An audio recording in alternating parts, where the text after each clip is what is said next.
hear back, there's just so many people after the same dollars, and your program is wonderful. Your project is great. Sometimes I get great feedback. Sometimes it's just the timeline didn't work out, or that they can give me little tidbits of information about different projects that they would prefer to fund.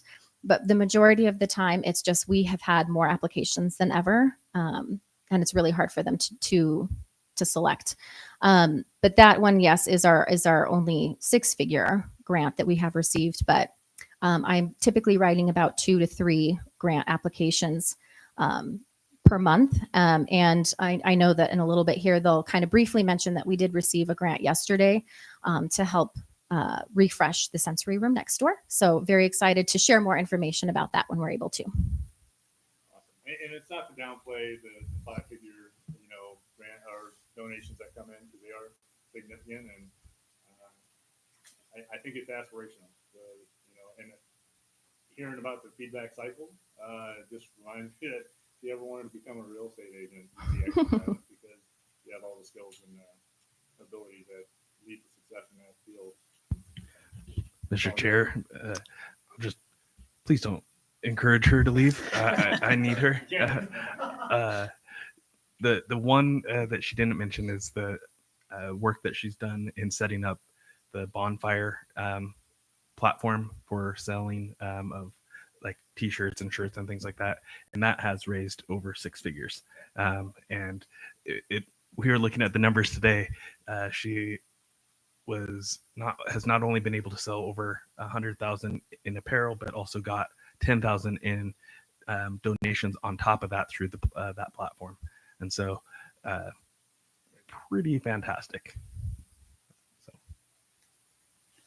Aaron, I got a couple questions. So I imagine that there are always more opportunities to spend the money than there is money to spend. So how does your board and how do you triage or decide where monies are spent? Is that a board decision? Do you have a list of a top 10 and you just start at the top with the most critical, or you've got quite a diverse list of projects that money has been spent on? So how does that get decided? There are a lot of things that we could spend money on, but we work really closely with the library district to see what their needs are, what the most urgent needs are. The library district is hearing directly from patrons, and they're out in the community doing this great work. So they do a lot of that triage for us and let us know what the most urgent needs are. With this year, looking at the fiscal year, your budget for this year, we were able to kind of pinpoint some areas that we felt would be a good fit for our donors and the folks who tend to like to donate to the foundation, some different projects. So summer reading, we felt that was an incredible program, and that was a way that we could help support your budget by taking that off the plate. And again, it is hearing from our donors to hear what types of projects that they like to fund. And then again, we'll be working directly with library staff to be able to say, okay, I hear all of these different things. And every time I'm in a branch, folks are coming up, library staff are coming up and saying, hey, we need this, or hey, we need that. So it's always planting a little seed. And if I can find a grant that matches up with it, just like the sensory room refresh, it wasn't necessarily the topmost priority, but I was able to find a grant that really matched up with that nicely. And then we're able to fully fund that refresh. So it is a challenging thing for sure, but the one advantage that we have is that we do get to collaborate and work very closely with the staff. Great, thank you. Anything else? Thanks, Aaron.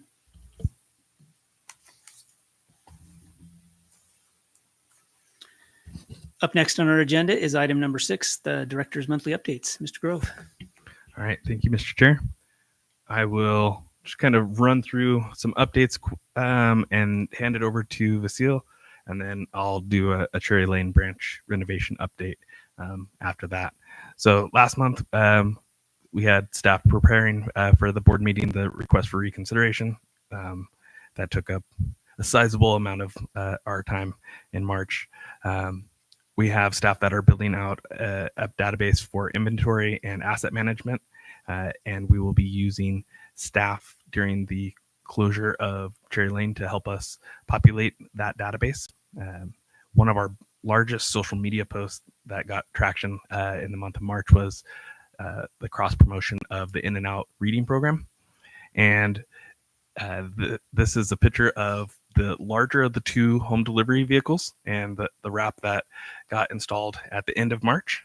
and also our IT team of one was busy checking on our backups and making sure that all of those were fully tested and in the proper state. The Grants and Sponsorships Committee is doing great. Aaron and Emma head that up, and they already have 20 grants or sponsorships this year. They've raised over $16,000 for the summer reading program. They have, I think it was $7,580 or $80. Is that about right from the report that they need to raise to finish out the projection for the sponsorship of summer reading? You might have seen when you walked in the telehealth pod that has arrived. That was part of a grant that we received a while back. There's a second one that will be en route in the next few weeks. Our HR team has been slow with the hiring because of the Cherry Lane piece, but they have been very busy. They did have 2 internal changes, but they've also been doing a lot of the catch-up work that they haven't had time to do because of the hiring craziness that we've had over the last few years.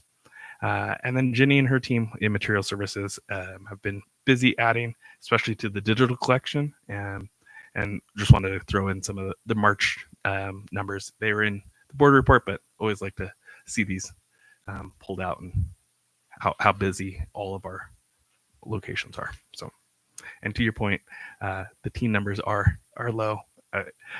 It's always hard. I spent many years as a teen specialist at Cherry Lane, and it's a difficult age group to capture, and there's always more to do. I'm glad of what we're doing, but I would like to see those go up in the future as well. And with that, I think I'm handing it over to Seal. Are you doing room reservations, or do you want me to? I will pick this up. All right. We didn't practice, obviously. This is just a snapshot of the last 12 months for room reservations. If you can't tell, these rooms are busy, very, very busy. I was over at Orchard Park asking them about their study rooms because the Silverstone branch didn't have any reservable space, and it has been extremely popular with the patrons at the Orchard Park branch, or the Pinnacle branch, having that option in South Meridian that wasn't available to them previously. So this is just a snapshot. We can do a deeper dive in the coming months if you want to see, some in-depth pieces, but wanted to kind of just show how those are trending over the last year. That. Oh, I'm on the wrong slide myself. So I guess we're doing deeper dive today. Sorry, I didn't know those were on there. I thought this is my bad. We had a miscommunication on who was presenting, but I will just leave this up here and say the rooms are busy. The Orchard Park study room, it's around the corner in the back near the computers. Okay, I'll hand it to Vasil. Thank you, Nick. Mr. Chair, we do apologize. We had a lot to do earlier today, and we kind of got our slides out of order. I did get a chat from Holly. Thank you, Holly, that March had a 96.66% utilization rate for all rooms. So the rooms were very heavily used in the month of March. And with that, I'll touch on the sensory room a little bit. So a few months ago, we presented to the board about the idea of making the sensory room reservable. And since then, we've done it. What we found was that different users had different needs, and those needs couldn't be met if they were all trying to meet them at the same time, at the same place. So the staff here, along with some of our committees, worked to do research on sensory rooms around the country and beyond, and saw that the large majority of them are reservable. So since we started making them reservable, we've had 469 reservations in just about 4 months. So the room is very popular. And has been in need of a bit of a refresh due to all the wear and tear it's getting. So we're excited for that and very grateful for the foundation grant that we've received. I wanted to highlight just a few things that happened in March. So Unbound, as you know, Unbound is not a traditional library, and its location in downtown Meridian is a sleepy little location. So as far as foot traffic, so it's very important for the Unbound team to go out into the community and advertise everything we have to offer. So this year we attended Business Builder Day in actually in Nampa, because we'd attended the Meridian one many times in the recent years. So we decided we'd table at the event in Nampa and then visit the one in Meridian this year just as visitors. So the staff there that I used to supervise as well mentioned last year, we know everyone in Meridian. I mean, as far as the business community, we've made a really big, imprint, and a lot of folks here know about Unbound. So went to Business Builder Day in Nampa and made even more connections throughout the Treasure Valley to showcase all of the great services we have at Unbound. Additionally, our staff attended Hack Fort, part of Tree Fort. So we tabled there and shared our many technology resources as well. So it was a really nice way to, in 1 month, to both be able to connect with the local business community as well as more concert going, festival going community too. That was a little more diverse in age and interests, I'm sure. So big shout out to Unbound for getting outside of our four walls and into our communities. Also, we worked with Trustee Knutson, brought an interesting idea to us about a library card sign-up drive with West Ada School District. So we actually worked together to have 3 events, library card sign-up drives here at Orchard Park, at Cherry Lane, and at Pinnacle on 3 separate nights throughout the week. And we interacted with hundreds of students during those 3 events. And turns out a lot of them already have library cards, which was great to hear. But we did get over 40 new library cards for West Ada School District students. Additionally, we did our annual K-Reg, kindergarten registration. So we participated using ICFL's Jumpstart grant to attend kindergarten registrations across 15 Meridian schools and give out books. So that was a really big success, something we're very proud of. And they just so happened to fall on the same month this year, so that's why we're highlighting them. And I'll take any questions if you have any. Otherwise, I'll pass it on to Nick for updates on the Cherry Lane renovation. Thanks, Vasile. Questions for Vasile? Mr. Chair? Go ahead. Just a question on the room reservations. Are they all in 1 hour blocks? Because I know that the first hour is free to the public for all these. Are they broken down to 30 minutes? Like having it booked is one thing, but having it actually being utilized for the entire time and not depriving others of the opportunity. Is it, how granular does it go? We're doing, are we down to 15 now? Oh, 15 minutes. Yeah, we went down to 15-minute increments. So Excellent. really, during my time at Unbound, we found that a lot of folks would use that free hour and then they just stay long enough to where asking them to pay for a whole additional hour when they only went over by 10 or 15 minutes really didn't seem like it was appropriate. So we revised our room reservation policy and started doing 15-minute increments to really help cater to people's needs. So, say you're doing a 1 hour podcast at Unbound and you need 15 minutes to prep and 15 minutes to tear down, you've got an hour and a half. So you're really paying for a half hour, which is $7.50. Very affordable in my opinion. So, just is that across the district or just at Unbound you're speaking to specifically? Across the district. There's different costs associated with different rooms based on size. For example, the Cherry Lane conference room we use, such a large room, so of course it costs more. Rooms at Pinnacle could be, we have a dividing wall, so you could do one half, the other half, or both. So there's some variation in costs based on size and the type of usage, but as far as reservation lanes, they're all the same. And last thing on that, if people are turned away because of scheduling conflicts or they can't get their preferred time, does the library offer them like, hey, did you know that City Hall has some spaces you can also get? We absolutely try to, offer alternatives in the community. I like to say as library professionals, we don't need to know everything, but we need to point folks in the right direction. So we've made a lot of connections in the community and can usually or say, hey, would you be willing to drive from Cherry Lane to Pinnacle? Let's check on their availability there. So always trying to give them alternatives. Thank you. Laura, go ahead, Mr. Chair, not so much questions, but just some comments, if that's okay. please. I was speaking with librarians in West Ada, and many commented on how much they appreciate the relationships that Meridian Library staff has provided and continues to provide. They appreciate the outreach, and especially kindergarten registration is a perfect time to capture an audience. And then the bookmobile, I loved that the bookmobile is still being supported. I know sometimes it feels like a money pit, but one of the things that our librarians have said is that it provides resources that they can't afford or can't purchase, and the kids look forward to that. So they really, really do like that. Love the wraps for the home delivery vehicles. That's been in the works for like 3 or 4 years. Summer reading is so exciting. I am a little concerned about the IMLS funding issue. That'll be something that I think we should talk about maybe next month.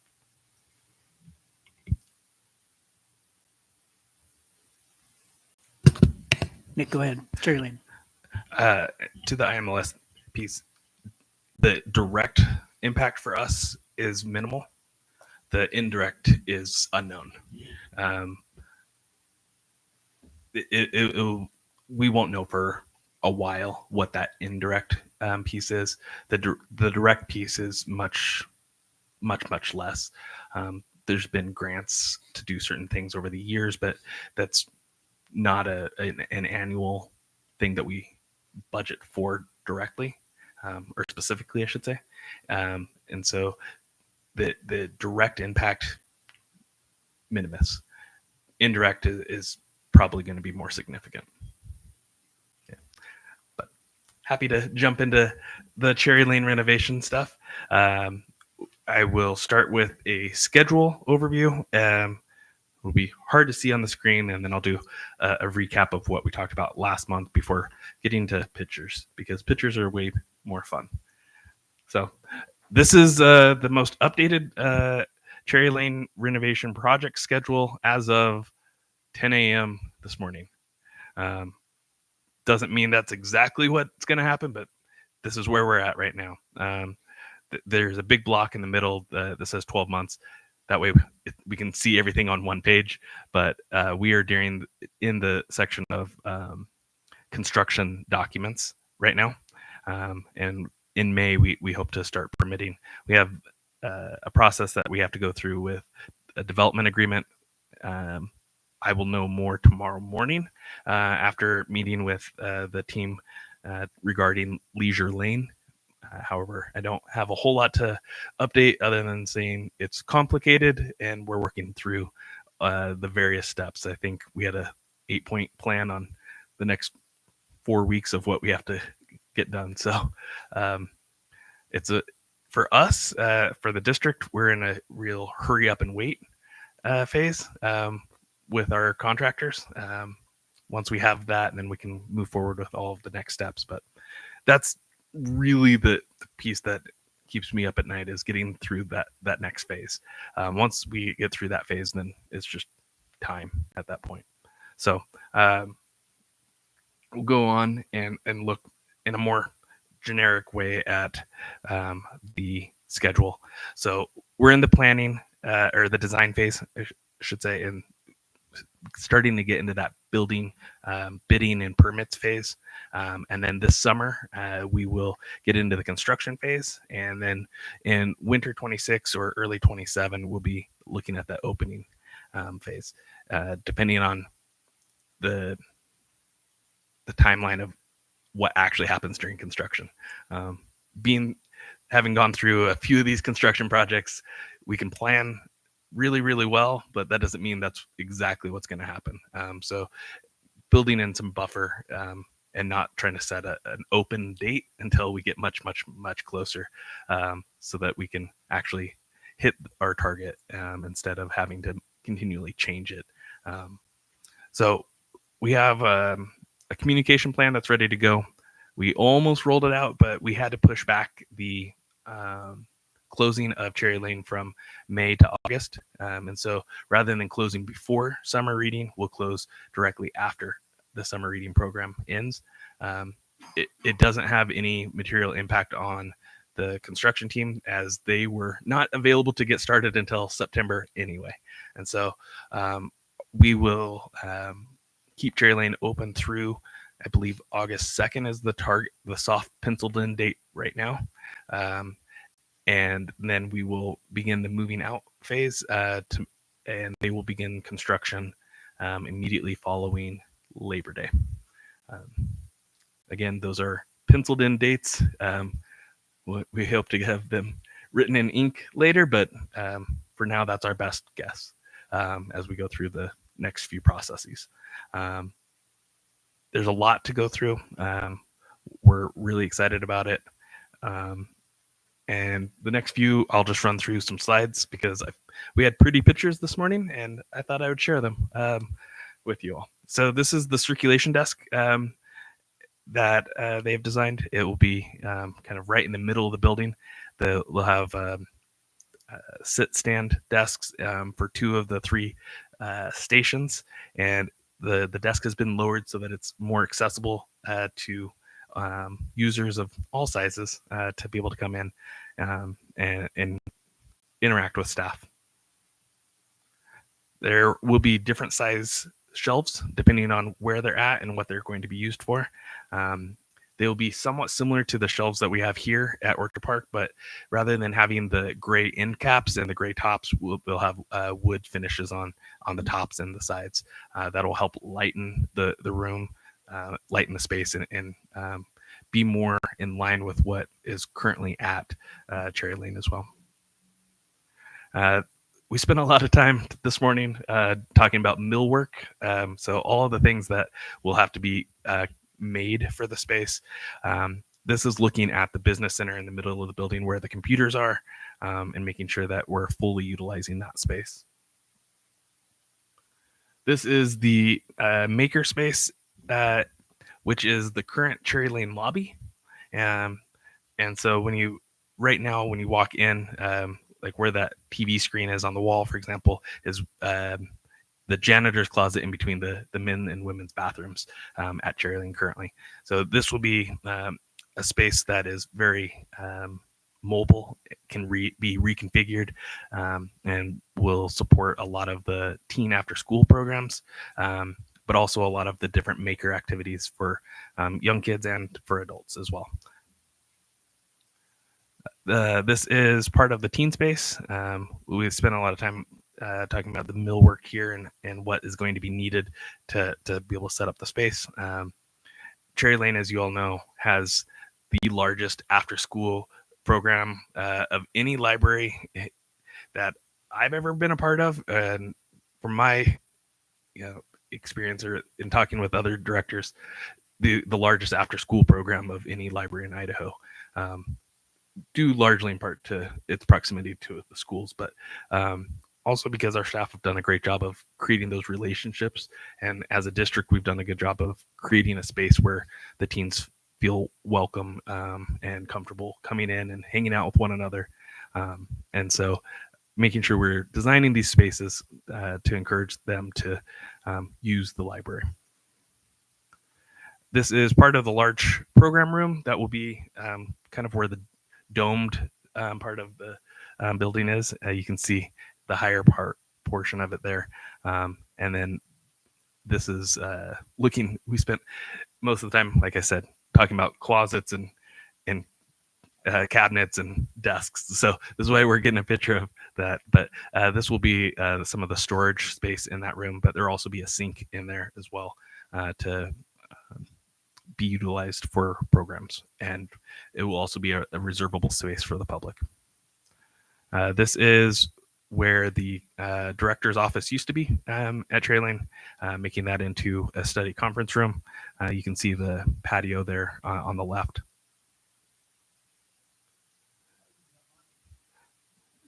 Yes, it is. Many tears in that room, mostly mine.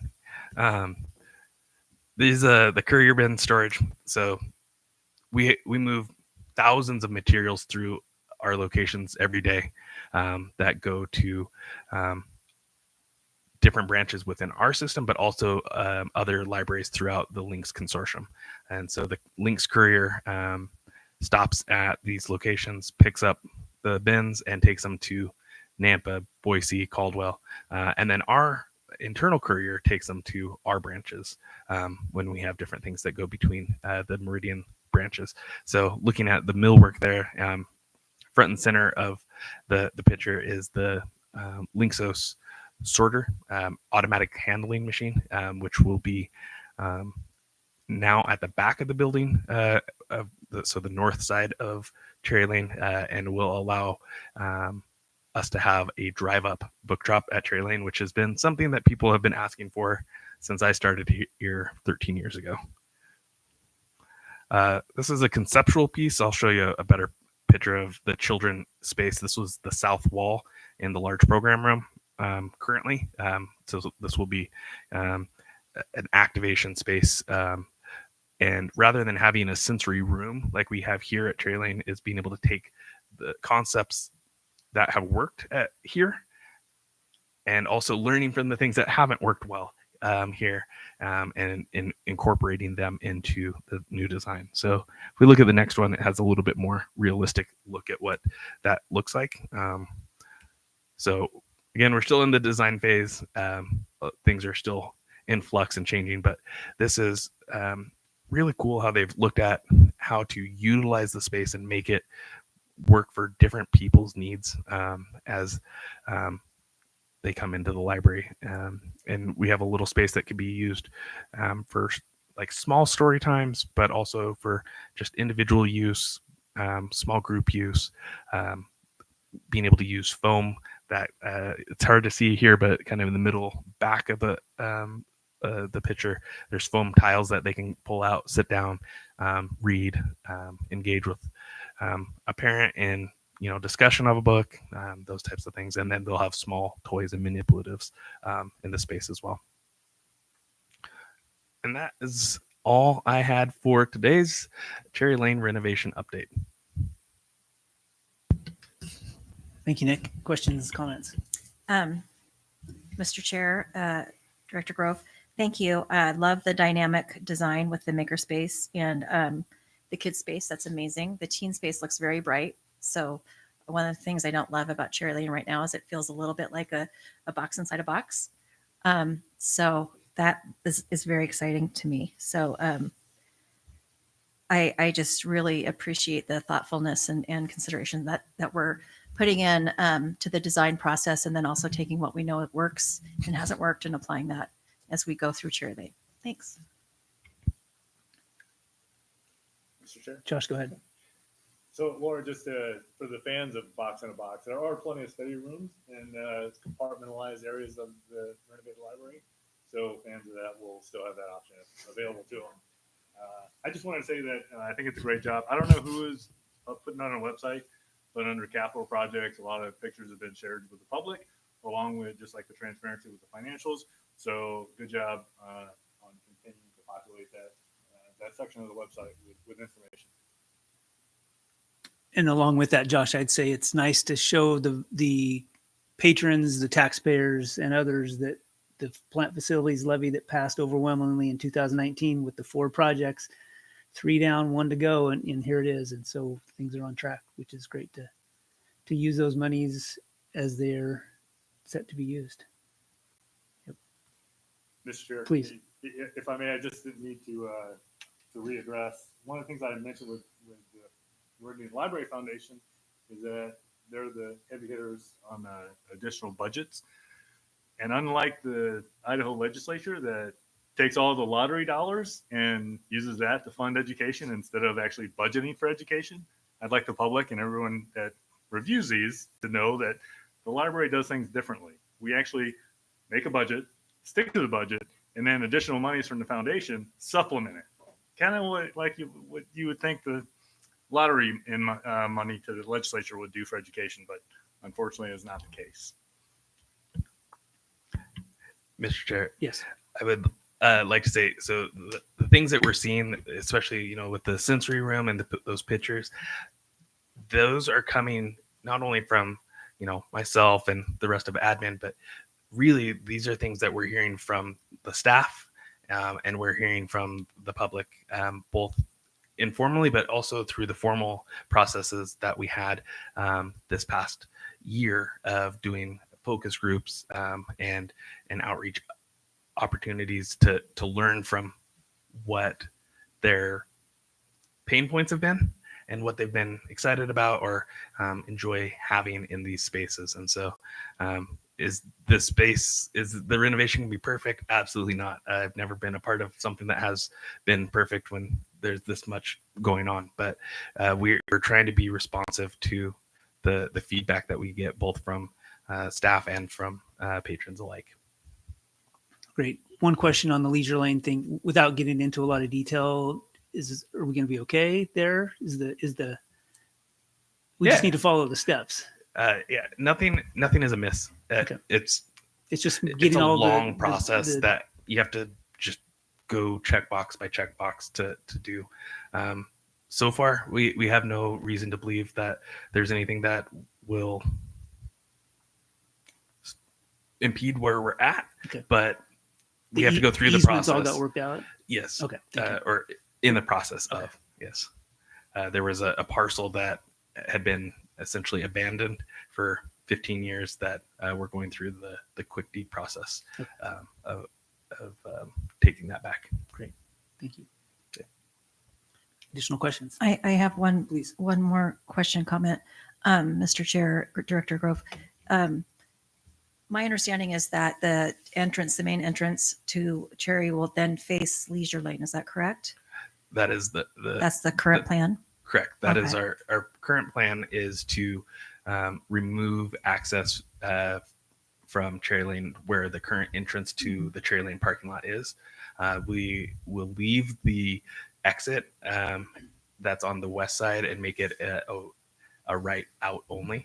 And then the primary entrance exit would be off of Leisure Lane, and then enter into what is currently our east parking lot, and we'll reconfigure that and improve the Leisure Lane access for both us, our business partners to the east, and then the 12 neighbors that are behind us. We still have some work to do to go through and map out exactly what that looks like and then present it to the neighbors and to the city council. But that's kind of our next steps. Have we, I don't want to disrespect the 12 neighbors because they've been there for a long time. Have we ever considered requesting a name change from Leisure Lane to Library Lane? I don't want to jinx it. That's just an idea. You don't have to address that. I just thought I'd plant that seed. Duly noted. Okay.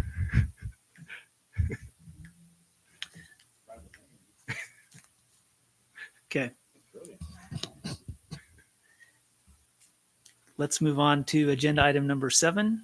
We've got a job description to discuss and then an action item for the digital resources coordinator position. Mr. Grove. Thank you, Mr. Chair. So this is a new position that we've been working on for a while.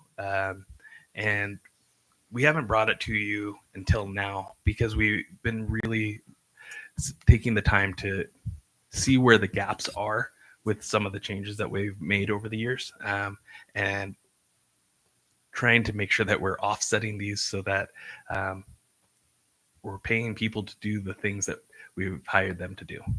And this is one of the next steps in doing that, and making sure that we have a person that is kind of filling some of those gaps that exist now with some of the changes that have happened with both the digital services librarian becoming the digital resources librarian. That is now, after we hired internally, the person that was in the digital resources librarian position is now the material services supervisor. And so we have some aspects of that librarian job that need to be backfilled with this position, along with some other pieces, especially in regards to like Airtable and database management. internal database management. Sorry. So how would you explain it in just simple words to a non-library person? What this job description is? If you were that person and I said, "What do you do for a living?" What would you say? I work at the library and provide assistance to staff by helping with internal databases and internal systems. Okay. I think that's about the cleanest way I can sum it up. Okay.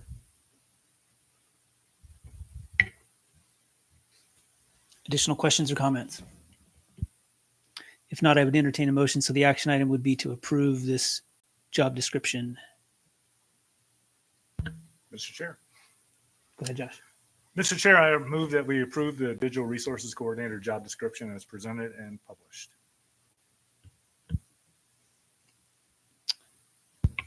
I second. Thank you. Further questions, comments? All in favor? Aye. Aye. Any opposed? Motion carries. Item number 8 on the agenda is a change to the salary schedule, which is related to this previous item. So go ahead, Nick. Yeah, Mr. Chair, this is pretty straightforward. Would normally have gone in consent agenda, but since it's an addition that you just approved, now we can approve the salary schedule to formally put it in play so that we can hire somebody to the job description you just approved. Can you talk about how you chose the grade level to put it in? It aligns with the other administrative coordinator positions that we have within the district. Okay. Questions from the trustees? Mr. Chair. Josh, go ahead. In regards to that, Nick, I mean, it's going to be a IT specific position, and is this at an adequate level that's going to be competitive and will be a fillable position in your opinion? Mr. Chair, I would say that this is an IT adjacent position and not necessarily an IT position, as it were. It's somewhere in between administrative and IT. It's kind of in that quasi weird space. In terms of what would this look like private sector, I'm sure it's nowhere near private sector, but you could say that about a lot of jobs in the public sector. We cannot be competitive dollar for dollar with where the private sector is at. I would say that this will be very competitive with any public library setting. The thing is, with something like this, though, this is not the same as getting a youth services librarian and having that one-to-one comparison. This is very, unique to us and what our needs are. And so having that one-to-one correlation either to other libraries or to public or any other agency or even any other business, it's kind of a unique place of where we're at. And so I would say it is commensurate with where the rest of our jobs are and lined up. I think one of the things I've taken a lot of pride in our team over the last few years is being very considerate of the salary schedule and being true to it and putting everything out there for our current employees and for our future employees to be able to see. All of this is on our website. We have our org chart that links out to the job descriptions that also has the salary schedule. And I've talked through with our staff a few times on, some of the broad strokes of the methodology to the salary schedule. And I'm really proud of the work that we've done to clean it up and make it usable going forward. Having heard all that, I would say we're going to underpay them, but the culture is what's going to keep them coming back to work every day. So good luck with solving this small tactical problem you'll be faced with. If no other questions, I'd entertain a motion. I move that we approve the job description, or no, the salary schedule for the digital resources coordinator, or the changes to the salary Mr. schedule. Chair, I would just Just recommend revising that motion to Please do, because it's been a long day. let's just approve the salary The salary schedule as schedule. presented. Okay, Yeah. thank you. I move that we approve the salary schedule as presented. Second. thank you. Any other questions or discussion? All in favor? Aye. Aye. Any opposed? Motion carries. Up next is item number 9, an executive session pursuant to Idaho Code 74-2061B, which is to consider the evaluation, dismissal, or disciplining of, or to hear complaints or charges brought against a public officer, employee, staff member, or individual agent or public school student. We will make the decision to go into executive session by a roll call vote. Trustee Knutson. Aye. Trustee Cummings. Aye. And I, Jeff Kohler, also vote aye. We are now in executive session at 8:02.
Welcome back, everyone. It is 8:16 and we are now out of executive session. And that brings us to item number 10 on the agenda, future agenda items. Laura, you mentioned something and now I missed it. MLS, but I think Nick addressed it. We might, when we know more, We'll have more to talk about, but I appreciate the update because that was my big worry. I know that will impact other library systems, but that made me feel good to hear you say we don't consider that in our budget, which I knew, but there's some cool stuff that happens through IMLS and ICFL, and it's unfortunate.